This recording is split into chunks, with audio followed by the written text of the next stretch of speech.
Após a Segunda Guerra, os Estados Unidos e a União Soviética estabeleceram áreas de influência ao redor do mundo, criando o que seria depois chamado de Guerra Fria, cada qual apontando e disputando a supremacia de seu regime. De um lado, os Estados Unidos defendiam o capitalismo e suas supostas virtudes, como liberdade e riqueza meritória, e do outro, a União Soviética pregando a igualdade e justa distribuição de riquezas entre o povo. Entretanto, na verdade, tais países apenas se interessavam em atrair os demais países para suas órbitas, explorando-os de modo imperialista.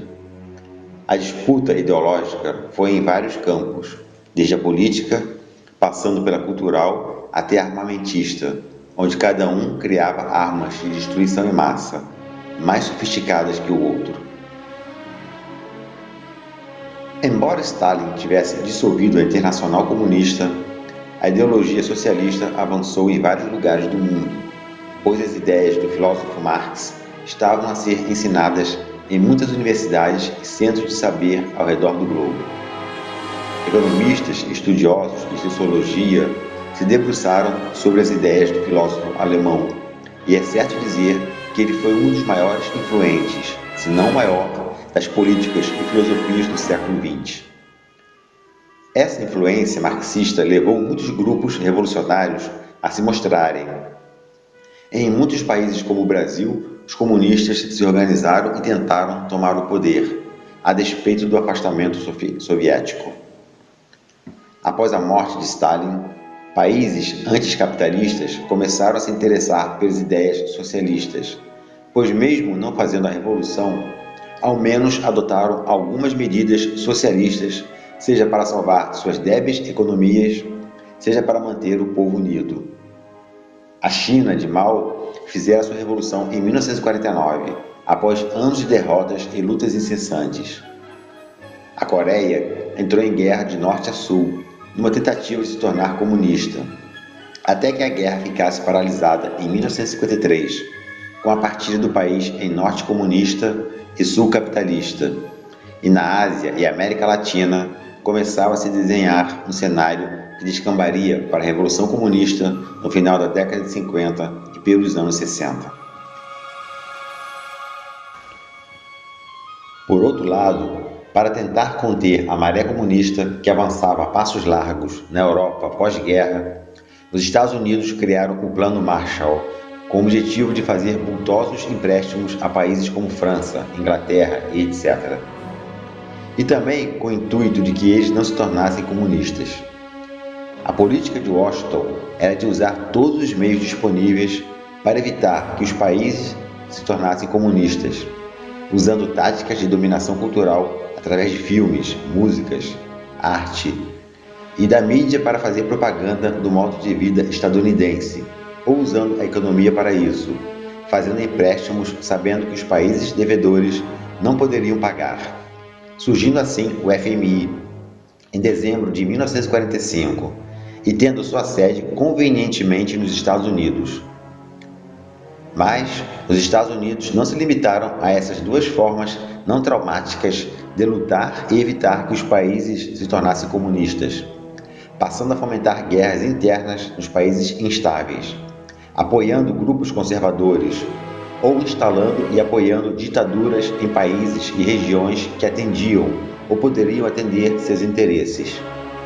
Um caso famoso e emblemático foi o de Cuba. Até o fim do século XIX, Cuba não conquistara sua independência da Espanha, e por isso acabou sob a influência dos Estados Unidos, que para lá levaram capitais para o setor de cana-de-açúcar. Entre 1891 e 1903, os Estados Unidos ocuparam a ilha, estabelecendo grandes mudanças no sistema educacional, criando um sistema eleitoral livre, fazendo saneamento básico e erradicando a fome. Mas isso foi feito com a instauração de empresas estadunidenses e também com a apropriação de terras por parte dessas empresas. Também nesse período foi instalada a base de Guantánamo e a emenda Platt, que na prática tornava Cuba um protetorado dos Estados Unidos. Isso tudo apenas fez crescer a dependência dos cubanos em relação aos Estados Unidos. De 1906 a 1921, novas intervenções dos Estados Unidos só fizeram aumentar o sentimento de anti-americanismo no país. E após anos de tensão, veio a Revolução de 1933, que rejeitou o movimento de libertação da Espanha, os capitalistas do país, os Estados Unidos e os comunistas cubanos. Fulgêncio Batista tomou o poder após 4 meses de governo de Ramón Grau San Martín, que só iria retornar em 1944. Porém, mais uma vez, Fulgêncio Batista dá um golpe e toma o poder em 1952. O país está decadente, com muita prostituição, analfabetismo, pobreza, saída do capital financeiro do país e graves danos sociais causados pela máfia, que se instalaram em Cuba através de cassinos. Alguma coisa precisava ser feita. Diversas greves, revoltas e o fortalecimento do movimento estudantil criaram condições para uma atitude popular que se traduziu numa grande revolta, e um dos expoentes dessa revolta foi o recém-formado advogado Fidel Castro, que tenta uma revolta armada, mas ele é detido e preso ao atacar o quartel de Moncada em 26 de julho de 1953. Estava aberto o caminho para a revolução. Exilado, Fidel vai para o México. De lá prepara, junto com os simpatizantes e muitos outros apoiadores dessa luta, uma outra revolta armada, dessa vez baseada em uma guerrilha. Nos anos seguintes, essa guerrilha conta com o apoio de uma rádio, de mais voluntários a cada aldeia ou campo que passam, e eles lutam e voltam a se esconder até que em 1º de janeiro de 1959 conseguem triunfar após muitas lutas e negociações com outros movimentos de luta pelo país. O ditador Fulgêncio Batista finalmente abandona o poder aos guerrilheiros, e para o sucesso da luta armada foi incontestável a atuação brilhante e determinada de Che Guevara, um revolucionário marxista que iria entrar para a história.